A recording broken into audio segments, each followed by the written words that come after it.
Mes chers collègues, bonjour. Quelques mots d'agenda pour démarrer notre plénière.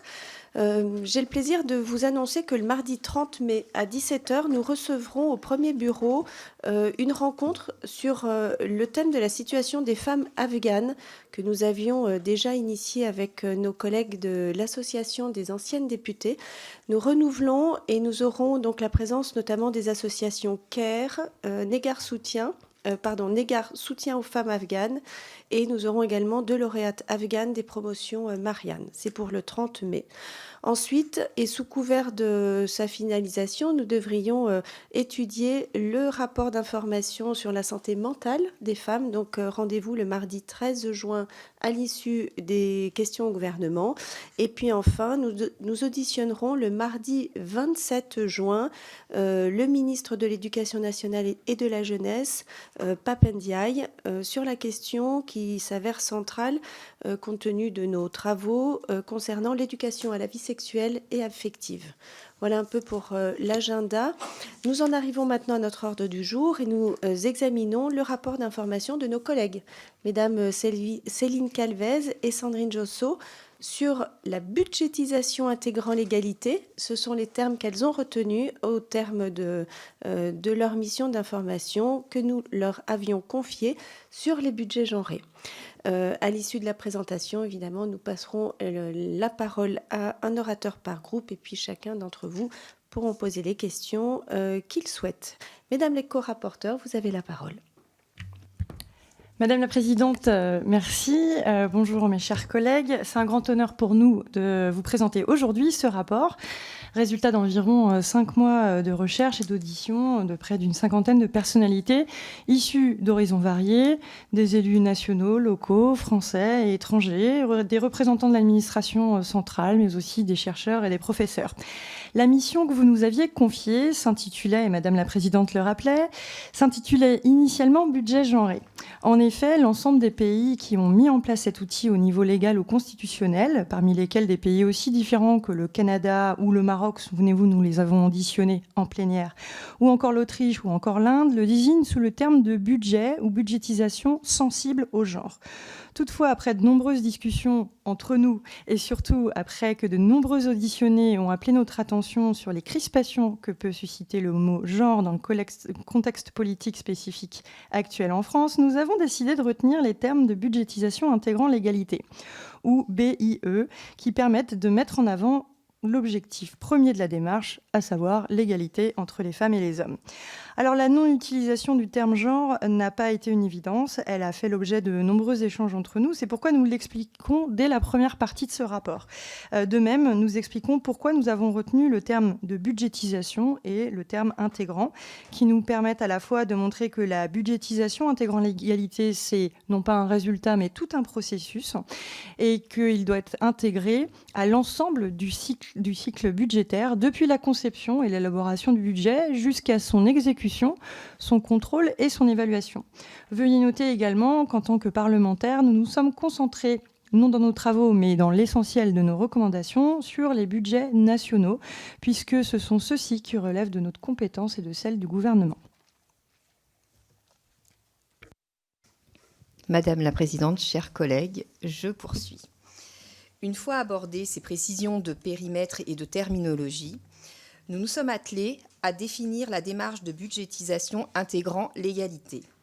Il convient en premier lieu de rappeler avec force que celle-ci propose une méthode. Elle n'impose pas un résultat.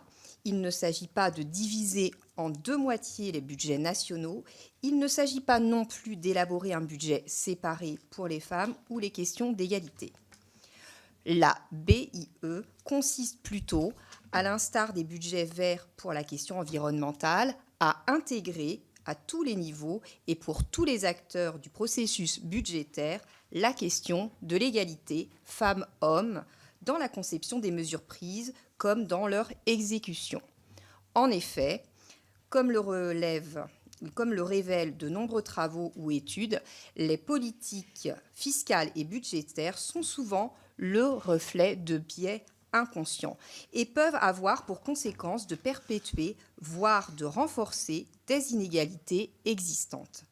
Par la méthode qu'elle propose, La budgétisation intégrant l'égalité est avant tout un outil de transparence et d'arbitrage qui permet tout d'abord d'objectiver des inégalités existant dans la société, de découvrir des inégalités non détectées, d'identifier des biais dans la conception de politiques apparemment neutres, de permettre une prise de conscience de la part des autorités politiques et administratives, de diffuser plus largement la culture de l'égalité au sein des administrations, le cas échéant, en fonction des arbitrages politiques, de définir des mesures correctives, d'améliorer le développement économique et humain et bien entendu de réduire les inégalités pour une société plus juste et d'améliorer le bien-être de l'ensemble de la population. Afin que l'ensemble de ces bénéfices puissent prendre corps, il importe toutefois de mettre en œuvre une budgétisation intégrant l'égalité ambitieuse. Si de nombreux pays ont mis en œuvre une telle démarche, les niveaux d'ambition sont extrêmement variables, ainsi que les résultats obtenus. De même, il existe autant de méthodes et de périmètres d'application que de cadres juridiques et budgétaires. La BIE doit être adoptée et adaptée au contexte dans lequel elle s'inscrit. Toutefois, en étudiant les exemples internationaux et locaux, des lignes directrices ressortent et il s'avère tout de même qu'il existe un certain nombre de prérequis pour que la démarche puisse être un succès. En premier lieu, la BIE doit faire l'objet d'un portage politique fort, décliné par des macro-objectifs clairs. Nous citons à cet égard le modèle du Canada qui a défini 6 macro-objectifs, chacun d'entre eux étant décliné en différents buts, assortis d'indicateurs pertinents et extrêmement concrets.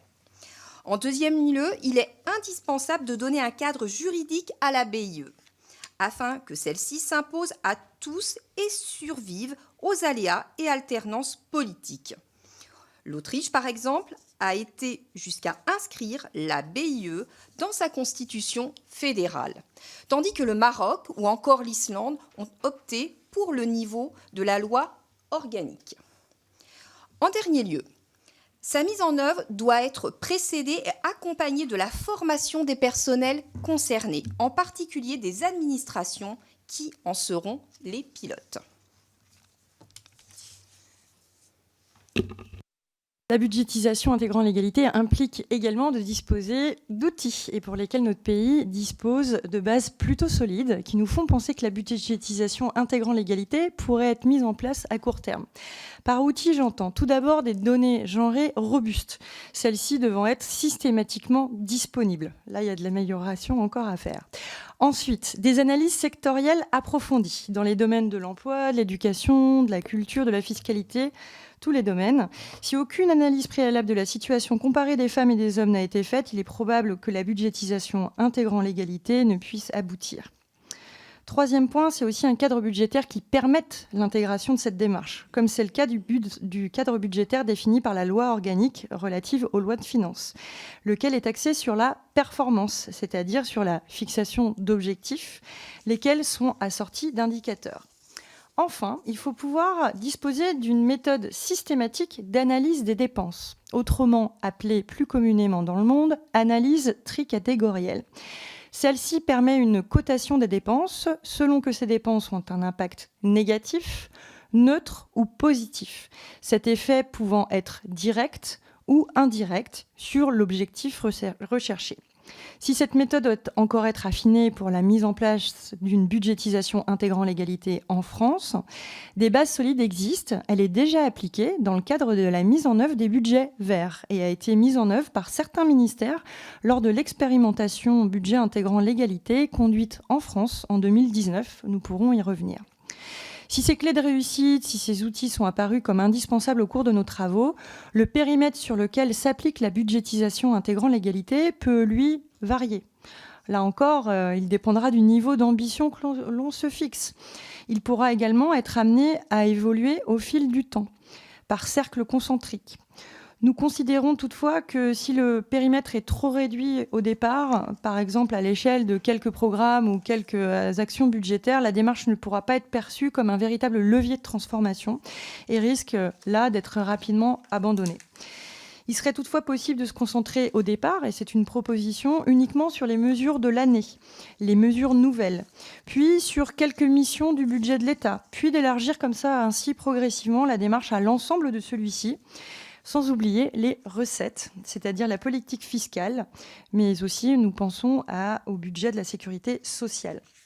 Il est également envisageable de ne pas traiter l'ensemble des dépenses à travers l'outil de l'analyse tricatégorielle et d'adapter la boîte à outils aux différentes catégories de dépenses, comme nous le proposons. En effet, il y a aussi bien des dépenses de personnel que de fonctionnement ou d'intervention, ou encore la commande publique qui pourrait demander cette variété. Au terme de nos travaux et au fil des auditions, nous avons acquis la conviction que la BIE est un outil puissant pour donner un élan décisif à la grande cause du quinquennat, forte de ses très nombreuses avancées en matière d'approche intégrant l'égalité. La France dispose d'atouts non négligeables pour pouvoir la mettre en place avec succès. Nos collectivités territoriales s'interrogent chaque année sur la question de l'égalité pour l'élaboration de leur rapport annuel sur l'égalité prévu par la loi. Nos administrations centrales ont pour beaucoup entamé une réflexion sur cette question en interne dans le cadre de leur démarche de labellisation, mais aussi pour ce qui concerne leur secteur. Nos auditions ont notamment révélé des analyses très avancées de la part des ministères de la Culture ou de l'Éducation nationale. L'exercice de l'étude d'impact, dont les méthodes s'apparentent à celles de la BIE, se développe et fait de plus en plus l'objet de l'attention de nos concitoyens. Enfin, nous disposons d'un appareil de statistiques publiques extrêmement robuste, bien que celui-ci, à l'instar de l'ensemble de notre société et de nos politiques, en particulier fiscales, reste encore en partie aveugle à cette question dans certains domaines. Enfin, les acquis que constitue l'élaboration chaque année du document de politique transversale égalité sous l'égide du ministère des Finances et du service des droits des femmes et de l'égalité, la mise en œuvre désormais sur l'ensemble du périmètre des dépenses de l'État de la démarche des budgets verts et la première expérimentation budget intégrant l'égalité de 2019. Tout cela a permis l'ouverture d'une véritable mise en œuvre dès les prochains exercices budgétaires. Le bilan mitigé tiré de cette expérimentation budget intégrant l'égalité de 2019, plus ou moins abandonné dans le contexte du Covid et à la faveur de la mise en œuvre des budgets verts, faisait état d'un manque de coordination et de formation, de la difficulté de disposer de certains indicateurs sexués, ainsi que des priorités trop peu clairement définies. Merci, chers collègues. Je sais que vous allez poursuivre avec vos recommandations, mais donc pour avoir le plaisir d'écouter vos recommandations, on va suspendre un instant, donc une vingtaine de minutes, entre 20 et 30 minutes, et nous serons très attentifs à vos recommandations dès le retour. À tout de suite.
En fait, c'est encore en suspension.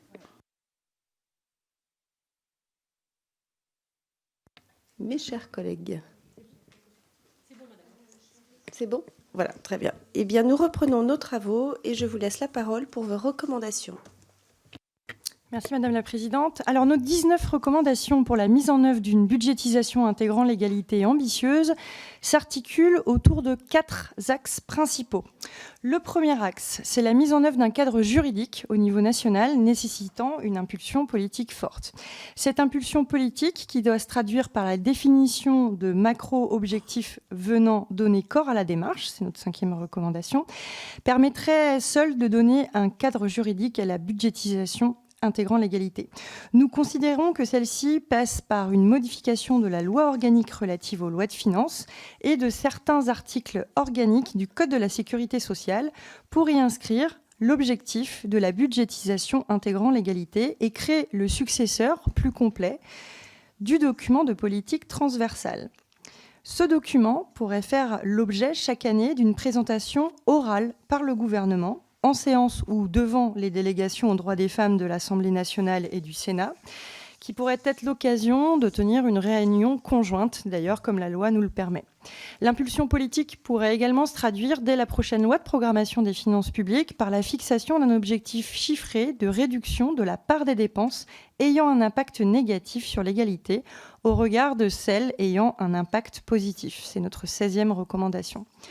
Pour compléter le dispositif, il pourrait être prévu que les études d'impact qui accompagnent les projets de loi fassent l'objet d'une présentation orale en séance par le gouvernement et soient actualisées au fil de la navette.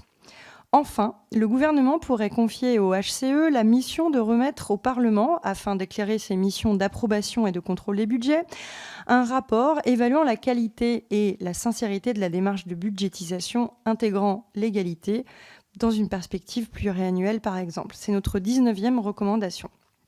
Le deuxième axe. Après le cadrage juridique, passons au cadrage méthodologique. On l'a vu, le cadrage initial de la démarche est essentiel à son succès. Outre le portage politique et le cadre juridique, celui-ci implique de définir de façon claire la méthode et le périmètre d'action de la démarche. Nous recommandons à cet égard qu'à l'instar de ce qui a été fait avec succès pour le budget vert, une mission soit confiée conjointement à l'Inspection générale des finances et au service des droits des femmes et de l'égalité entre les femmes et les hommes. Cela permettrait en particulier la définition d'une méthode adaptée à notre contexte budgétaire et juridique et aux différentes catégories de dépenses traitées. Il s'agirait également de définir la trajectoire permettant, tout en priorisant les mesures de l'année, d'étendre progressivement la démarche au périmètre des dépenses de l'État sans omettre les recettes et la sécurité sociale. C'est une mission sur la méthodologie, ça ne reporte pas le cadrage juridique. Alors, ceci inclut les dépenses effectuées par le biais de la commande publique, très important de s'y intéresser également. La formation des personnels étant incontournable, ceux-ci doivent être accompagnés en amont de la démarche et puis tout au long du premier exercice au moins, en particulier les pilotes que sont les ministères des Finances et le service des droits des femmes. Au sein de cette équipe pilote, nous recommandons que soit créée une cellule de maîtrise d'ouvrage ayant la charge de faire évoluer les applications de gestion qui le nécessitent. Vous verrez dans le compte-rendu de nos travaux quels sont les outils de gestion que nous visons plus particulièrement. Il s'agit aussi de faire auditer les codes sources des principaux modèles économétriques de l'État.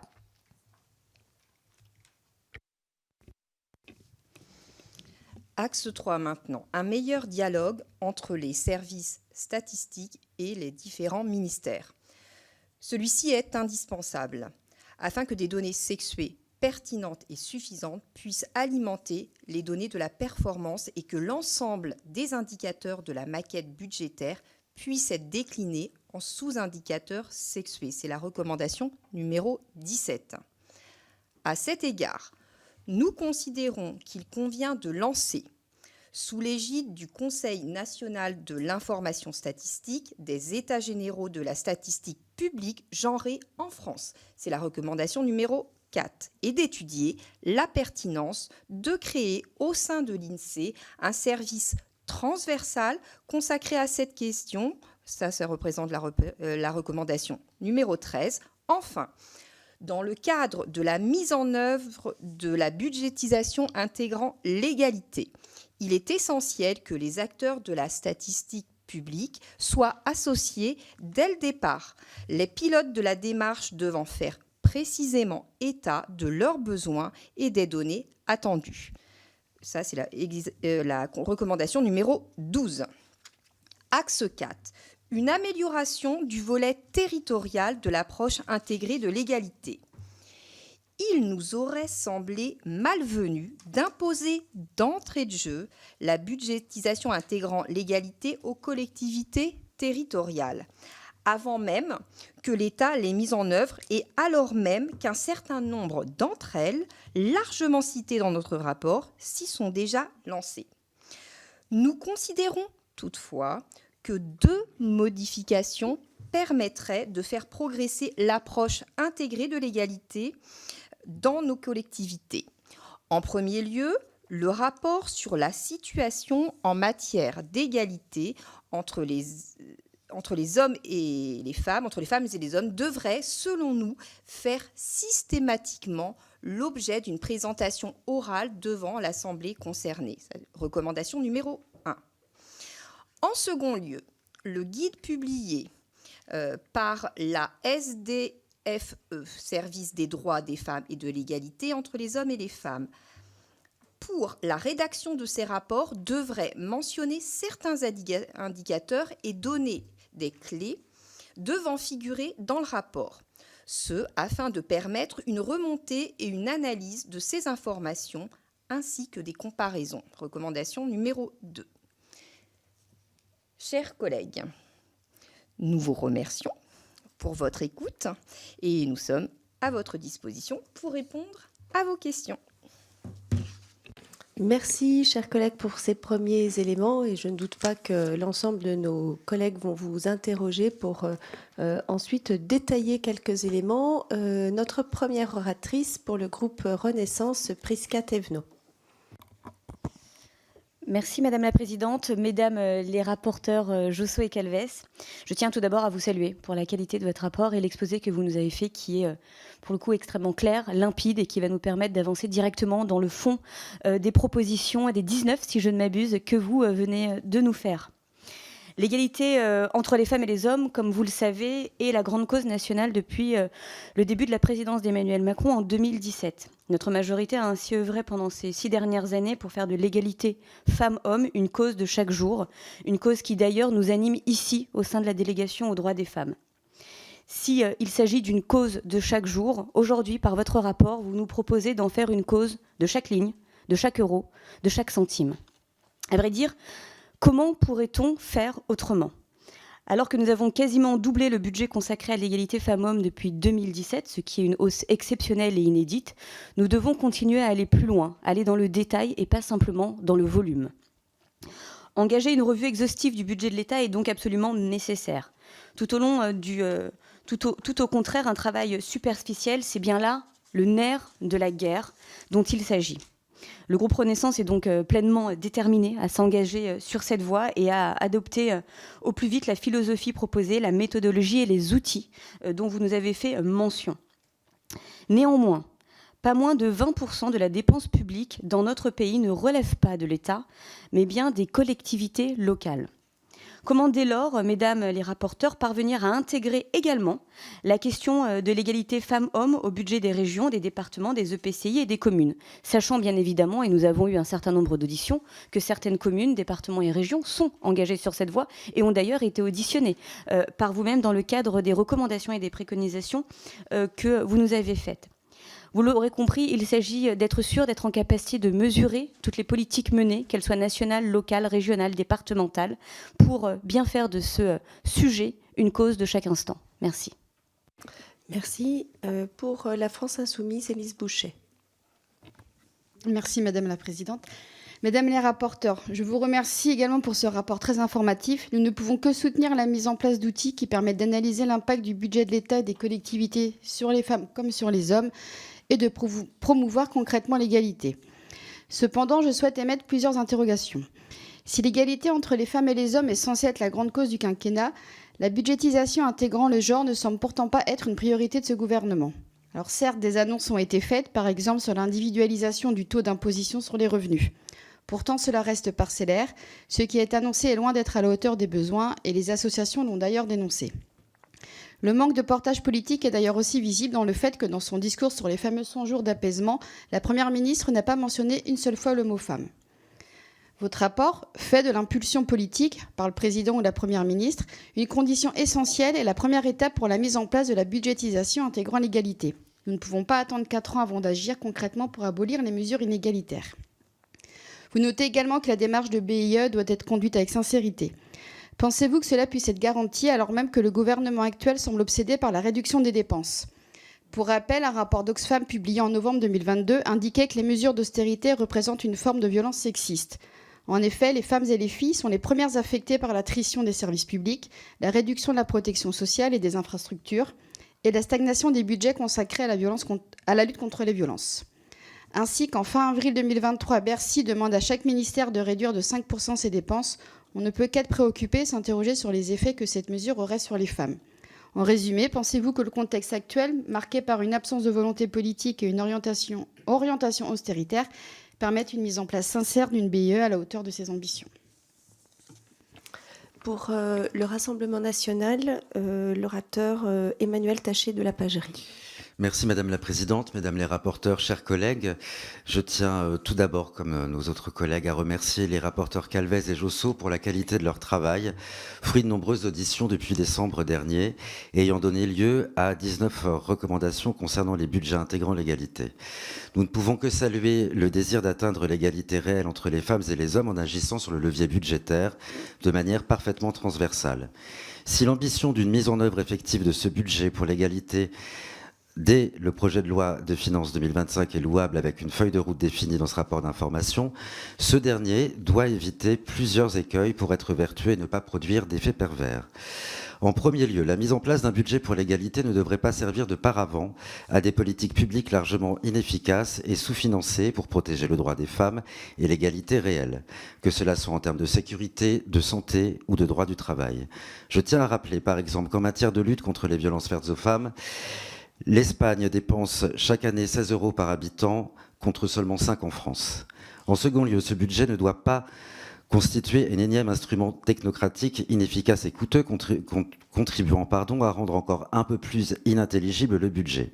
Je pense notamment au budget vert, institué depuis le projet de loi de finances 2021 et dont on peine aujourd'hui à mesurer et l'utilité et l'efficacité. Enfin, il ne devrait pas être utilisé comme un instrument politique ou un fourre-tout idéologique, intégrant absolument tout sauf des mesures permettant une réelle et tangible égalité entre les femmes et les hommes. Pour être utile et acceptable, cette budgétisation devrait ainsi s'accompagner d'un effort budgétaire général, se référer à des critères objectifs sans lourdeur administrative. Toutefois, je tiens à saluer la volonté d'avancer, elle doit nous servir d'exemple. Merci. Merci, chers collègues. Pour le groupe Horizon, Anne-Cécile Violent. Merci Madame la Présidente. Chers collègues, je tiens tout d'abord au nom du groupe Horizon et Apparentés à vous remercier, mesdames, de vous être saisies de ce sujet essentiel et pour la qualité de votre travail. En effet, les prémices de cette approche débutent dès 1984 en Australie et se sont désormais développées dans plus de 84 pays très diversifiés, comme vous le précisez en introduction dans votre rapport. Très récemment, en France, des villes telles que Strasbourg, Paris et Lyon ont initié une approche intégrant l'égalité femmes-hommes des budgets. Je tiens à saluer aussi les ministères qui ont manifestement œuvré de manière exemplaire. Et je pense que vous ne m'en voudrez pas de rappeler que le premier homme politique qui s'en est saisi, c'est Édouard Philippe en mars 2018 et qui, à l'époque, demande à tous ses ministères d'intégrer une approche genrée dans chacun de ses budgets. L'objectif poursuivi est de pallier et corriger les différentes inégalités, bien sûr, mais comme le précise la première partie de votre rapport, c'est une approche qui peut être vite mal interprétée et pourrait finalement opposer les hommes et les femmes, ou encore être un frein important pour les politiques locales, des petites communes notamment. Ainsi, mesdames les rapporteurs, avez-vous pu aborder lors de vos auditions les différenciations de mise en œuvre, notamment, qui pourraient être apportées entre les petites et les grandes communes, qui ne disposent pas des mêmes budgets, pas des mêmes ressources humaines et pas non plus des mêmes priorités de politique publique ? Et je me permets de revenir également sur un cas concret abordé dans votre rapport, celui de l'invisibilité du genre dans les politiques de santé mentale. Effectivement, vous le rappelez à juste titre, les dépenses de santé mentale sont aujourd'hui le premier poste de dépenses de l'assurance maladie en France, devant les cancers, les maladies cardiovasculaires, pour un total annuel de 23,3 milliards d'euros. Si on regarde avec attention les maladies psychotropes spécialement, 1,9 million d'hommes sont pris en charge contre 3,7 millions de femmes. Comme vous le savez, nous travaillons avec Madame Martin à un rapport sur la santé mentale des femmes et nous faisons les mêmes constats. Les écarts de prévalence entre les sexes ne sont très rarement mentionnés et pris en compte par les politiques publiques. Le chantier est immense, mais je vous rejoins sur l'idée que la production de certaines données et indicateurs genrés pourrait largement contribuer à l'amélioration de nos finances publiques. Je vous remercie. Merci, chers collègues. La parole pour d'autres questions. Je donne la parole à Pascal Martin pour la France Insoumise. Merci, Madame la Présidente. Merci, chers collègues, pour votre rapport très documenté. Je voulais aussi remercier les administratrices de la délégation parce que, comme vient de le dire ma collègue Madame Violent, on sait combien elles comptent dans le travail que nous effectuons autour de ces rapports. Moi, je voudrais vous interpeller sur la recommandation 19 qui a disparu de mon écran, mais qui cite le Haut Conseil à l'égalité. Et je voulais appuyer l'importance de cette structure qui notamment a recommandé l'utilisation de l'écriture inclusive il y a déjà maintenant de nombreuses années. Et j'apprends qu'ici, à l'Assemblée nationale, on ne peut pas utiliser l'écriture inclusive. Donc, je voulais alerter mes collègues sur cette question. Et je pense que ça pourrait être une des missions de la délégation que de revendiquer la possibilité de l'utiliser, sachant qu'Yvette Roudy, dès 1983, donc il y a 40 ans, lors d'un voyage au Canada, était déjà revenue sensible à cette question, qu'aujourd'hui, il y a une chercheuse qui s'appelle Eliane Viennot qui porte aussi cette question de l'écriture inclusive. Donc je trouve que c'est un sujet dont nous devrions nous saisir, nous, les députés de la délégation aux droits des femmes. Donc ma question en est une sans vraiment en être une. C'est une sensibilisation que j'adresse à mes deux collègues rapporteurs de cette mission. Merci. Merci à chacun d'entre vous. Je crois que c'est tout dans les demandes et les questions. Moi, j'ai juste peut-être une interpellation. On voit bien que le sujet est très technique et que pour que les collectivités puissent s'en saisir, à la fois politiquement, vous avez fait des recommandations évidemment de formation. Voilà, moi j'aimerais avoir peut-être un avis pour pouvoir faire vivre. Vous avez dit il faut une impulsion politique au départ, puis après il faut qu'on puisse s'en saisir. Moi j'ai souvent tendance à dire que le sujet égalité femmes-hommes, il faut qu'on puisse s'en saisir au-delà de la prise de position des femmes et que ça puisse parler à tous. Voilà, quels sont les leviers que vous verriez de ce point de vue-là pour qu'on puisse parler à 100% de nos citoyens. Merci. Et de nos élus.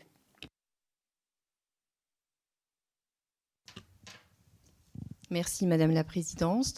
Merci à tous pour vos questions. Moi, je vais commencer à y répondre et puis je propose que Céline continue à étayer. Alors, sur la première question de Madame Thévenot, effectivement, on a bien constaté lors du rapport que de nombreuses villes se sont emparées de la question. Et c'est pour ça qu'on a vraiment tenu à faire en sorte qu'il y ait une méthode qui puisse se décliner, par exemple, au sein des collectivités locales, des mairies, mais qui soit aussi déclinable au sein des départements, au sein des régions. Et pour cela, ce qu'on a proposé, c'est tout d'abord la présentation orale, tout simplement devant l'Assemblée donc concernée, en conseil municipal ou conseil départemental ou conseil régional, et puis l'élaboration d'un guide qui permettra en fait d'avoir une feuille de route précise par rapport à la particularité aussi de l'Assemblée concernée. Sur effectivement ce que vous disiez sur donc je crois que c'était Madame voilà, excusez-moi, voilà. Effectivement, vous pointez le doigt sur comment avoir cette volonté politique. En fait, elle tombe pas du ciel comme ça. Vous avez raison, c'est peut-être déjà commencer par en parler plus. C'est aussi l'objet de ce rapport, de verser ce sujet au débat.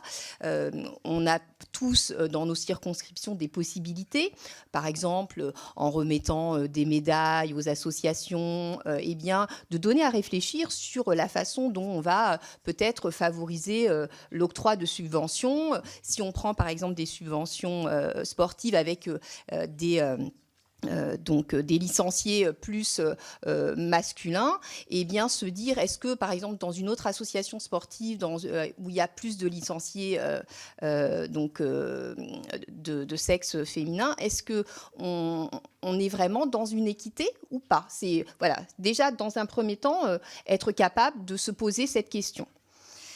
Pour Madame Martin, concernant effectivement le modèle, on peut en douter parce que pour l'instant, on ne l'a pas mis en place ou très peu. Après, on a quand même le retour de collectivités qui sont quand même très, très satisfaites et qui s'en servent dans leur communication. Et ça met vraiment en avant leur volonté et c'est plutôt très positif en termes de retour concernant l'opinion publique. Donc, vous avez raison, les budgets verts nous ont quelque part offert cette possibilité de se dire que effectivement ça marche. Donc, continuons par la budgétisation intégrant l'égalité dans cette modélisation. Ça, c'est aussi ce que vous releviez pour le groupe du Rassemblement national. Effectivement, c'est quand un modèle fonctionne, modélisons-le sur une autre orientation. Et là, c'est vraiment l'occasion de se dire qu'effectivement, les budgets verts, au départ, on pouvait en douter. Et aujourd'hui, on se dit que ça fonctionne. On peut aussi être plein de doutes sur la budgétisation. Néanmoins, les retours des collectivités qui ont vraiment mis ça en place sont vraiment très satisfaisants. Donc, continuons, même si effectivement, on peut aussi comprendre qu'il y a aussi des intérêts peut-être politiques sur certains sujets. Et finalement, ce n'est pas une question politique, c'est vraiment une question d'ordre général sur se dire comment on rétablit un équilibre qui, aujourd'hui, est biaisé, en fait, par des biais cognitifs parfois inconscients. Et puis, sur ce que disait ma collègue Anne-Sophie Violent pour le groupe Horizon, sur la confrontation, est-ce que c'est un sujet qui doit être dans la confrontation ou est-ce que c'est un sujet qui doit être plutôt dans la progression? Eh bien, là, la budgétisation, en fait, le mot justement choisi, budgétisation, ça induit aussi une action. Donc, on est vraiment dans une envie de progresser. Donc, donnons-nous cette capacité de le faire en tout lieu, que ce soit au niveau local, que ce soit au niveau départemental, régional, mais aussi dans nos institutions et tout ce qu'on propose après au niveau des ministères avec une méthode qu'on a proposée au sein de ce rapport. Voilà ce que je peux vous dire et puis je laisse maintenant la parole à ma collègue. Alors, juste avant de passer la parole à Céline, nous avons une autre question de notre collègue Mireille Clapeau. Merci Madame la Présidente. Donc moi je voulais redire, ça a été dit, mais toute ma satisfaction de ce rapport, parce que quand j'avais travaillé il y a plusieurs années sur la diplomatie féministe, on avait demandé un budget genré. Et donc, on n'aura sans doute pas de budget genré, mais on aura une budgétisation intégrant l'égalité, ce qui revient au même. Et vraiment, je trouve que c'est très bien. Il faut qu'on avance dans ce domaine. Quand on était à New York à la Commission de la femme en mars avec Céline, on avait abordé la question des données genrées. Et c'est ce qui est sous-tendu dans tout votre rapport, c'est que pour mesurer, il faut des données. Donc vraiment, moi, je vous soutiendrai à fond. Alors, j'aurais plein de choses à dire, mais je crois qu'il faut poser une question. Je voulais dire d'abord que pour tout ce qui est aide au développement, c'est vraiment une mentalité qu'on a changée. Je me rappelle, il y a quelques années, quand on disait on construit une infrastructure, on construit une centrale d'énergie, on construit de l'assainissement, on ne se posait pas forcément la question de ce que ça allait apporter aux femmes, alors que quand on se pose la question, on voit que l'argent, suivant qu'il est mis en faveur des femmes ou pas, ça change complètement les choses. Page 49, vous parlez des inégalités de patrimoine. C'est un sujet qui me préoccupe. J'espère qu'on pourra y travailler dans quelques mois parce qu'il y a des biais qui sont prouvés. Donc bon, je vois qu'on est d'accord, donc il y a plein de choses à faire là-dessus. Et ce que vous dites sur les collectivités territoriales aussi, moi je le constate dans ma circonscription, suivant qu'on met de l'argent pour aider les femmes à la mobilité, pour l'accès à la culture, pour l'accès à la santé, ou suivant qu'on n'en met pas, ça change complètement la vie des femmes. Mais pour ça, il faut déjà mesurer et pour ça, il faut déjà être sensibilisé à la question et que les chiffres permettent d'avoir des indicateurs. Donc, est-ce que vous pourriez peut-être développer cette question donc des collectivités en étant plus centré sur mobilité, accès à la culture et accès à la santé, si vous avez le temps. Merci. Merci beaucoup. Alors, je vais revenir sur certains points qui ont déjà été abordés par ma collègue Sandrine Josso. Merci Prisca Thévenot d'avoir rappelé qu'une grande cause, si elle est chaque jour, il faut qu'elle soit aussi sur chaque euro. Peut-être pour compléter, ça a été l'objet notamment aussi de questions de Véronique Rioton ou encore récemment de Mireille Clapeau. Sur le lien entre les collectivités territoriales et l'État, en fait, de donner un guide commun, le véritable apport, au-delà de former et d'aider ces communes, c'est aussi qu'on ait un logiciel commun entre l'État et ces communes. Et on a pu avoir des témoignages de communes qui disaient être insatisfaites du manque de données qu'elles recevaient de l'État pour pouvoir savoir comment compléter l'action de l'État. Et de l'autre part, nous avions l'État qui n'arrivait pas forcément à compiler les données que leur remontaient les collectivités. Donc, parler avec les mêmes codes, ça permettra de donner une plus grande visibilité à l'action faite par les uns et par les autres, et donc à une plus grande lisibilité de ce qu'est l'action publique en faveur de l'égalité. Pour répondre à Madame Le Fouché sur les avancées à donner et peut-être ce qui vous apparaît paradoxal entre la volonté de réduire les dépenses au risque du coup de toucher à des situations et de créer des inégalités, justement cette budgétisation, elle permettrait de pouvoir faire des choix éclairés. Les choix éclairés en disant que lorsque je prends une décision de faire une mesure nouvelle ou de revoir une mesure, quel est son impact sur l'égalité ou les inégalités.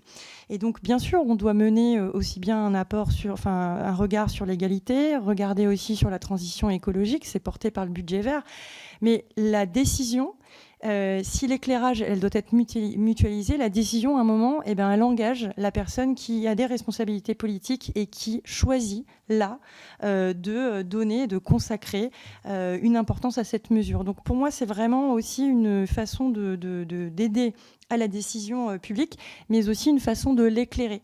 La manière dont on peut compter aujourd'hui les dépenses faites pour l'égalité entre les femmes et les hommes, ça peut être avec un prisme très court et se contenter du programme 137, qui, malgré un plus que doublement, ne recouvre pas du tout ce qui a été fait pour l'égalité au sein de notre budget. Et on pourrait se dire aussi que le document de politique transversale est satisfaisant. Nous avons quand même émis aussi certaines critiques sur parfois des actions qui étaient regroupées dans le document de politique transversale, alors qu'avec un peu plus de données genrées, on permettrait d'avoir quelque chose de plus, avec un peu plus d'acuité. Sur les écueils, pour répondre à monsieur Taché de la Pagerie qui est parti, mais les écueils, effectivement, il ne faut pas tomber dans une technocratie, je suis bien d'accord, mais en aucun cas notre démarche de soutien sur la budgétisation à l'égalité, la budgétisation intégrant l'égalité, se veut un paravent à moins de dépenses. Au contraire, c'est un outil pour mieux dépenser. Donc on est vraiment dans cette recherche d'une meilleure dépense en faveur de l'égalité. et notamment dans les domaines de santé, et pour lequel notre collègue pourra revenir sur notamment la santé mentale des femmes. Il y a encore des leviers à pouvoir faire au-delà de ceux que l'on a pu mentionner au sein de notre rapport. Madame Martin, vous avez mentionné le HCE, et on peut remercier le HCE pour s'être mobilisé depuis de nombreuses années sur le budget sensible au genre ou sur le budget intégrant l'égalité. Nous les avons reçus, et ce que l'on souhaite par cette mesure 19, c'est leur donner une appréciation de la sincérité, plutôt dans une perspective pluriannuelle, parce que ça demande aussi un certain recul. Et pour rebondir sur votre invitation à mentionner l'écriture inclusive, c'est un engagement personnel, mais je trouve qu'on a un peu jeté le bébé avec l'eau du bain en confondant le point médian avec l'écriture inclusive, alors que l'écriture inclusive est plus large. Et nommer les choses, c'est aussi leur donner de l'importance. Donc j'engage les uns et les autres à approfondir cette réflexion. Enfin, Madame Clapeau, vous êtes revenue sur la donnée clé que sont les données genrées. Et c'est vrai qu'on a pu assister aussi bien de la part des services statistiques que des ministères à parfois des dialogues de sourds. D'un côté, les services statistiques nous disaient on a toutes les données, tout va bien, elles sont disponibles, donc vous n'avez qu'à vous servir. Et de l'autre côté, on avait des ministères qui disaient mais quand on leur demande, ils ne les ont pas. Donc est-ce que ces données existent? C'est une première question. Et je pense que toutes les données ne sont pas actuellement recensées. Je pense qu'il faut aussi les croiser. Il y a aussi des données qu'on ne pense pas pouvoir récolter, donc il va falloir le faire. C'est notamment notre proposition en faveur des états généraux pour la statistique genrée en France. Et puis ça pose des questions que vous connaissez bien, Madame Clapeau, qui est sur cette disponibilité de données. Ne pas confondre la protection des données privées avec la mise à disponibilité de ces données. Je pense qu'on peut anonymiser facilement des données sans dévoiler l'intimité de chaque Française et Français. Et je sais que vous y êtes attachés. Vous avez mentionné l'aide au développement. Et n'oubliez pas que les nombreux pays que Madame Violent avait cités également, parmi eux, le Maroc a beaucoup été incité parce qu'il y avait des questions d'aide au développement, et que cette aide au développement qui pose des exigences pour la sélection des projets, si nous le soutenons à l'étranger, on doit aussi appliquer cette manière de voir la sélection des projets et des mesures que nous devons soutenir par la dépense publique de la même façon. Si on exige à l'étranger quelque chose, nous pouvons aussi nous l'appliquer à nous-mêmes. Je voulais en finir par remercier Madame la Présidente d'avoir su porter et mettre à l'agenda de cette commission ce sujet, et puis les administratrices et l'ensemble des membres qui ont suivi les nombreuses auditions que nous avons faites et participé grandement à nos travaux. Je vous remercie. Merci pour la qualité de ces travaux. Puis je pense que vous pouvez compter sur l'ensemble des membres de notre délégation pour porter ces sujets avec vous. Et pour le confirmer, il me revient de mettre aux voix le projet de rapport de nos co-rapporteurs. Donc je le mets aux voix. Qui est contre? Qui s'abstient? Il est donc adopté, et nous allons pouvoir publier sur la page internet de notre délégation avec mention de son adoption. Mes félicitations, chers collègues. Je vous invite donc à ce que nous nous retrouvions le 30 mai au premier bureau, comme indiqué au début de notre audition, pour notre rencontre sur la situation des femmes afghanes. Voilà, je vous remercie.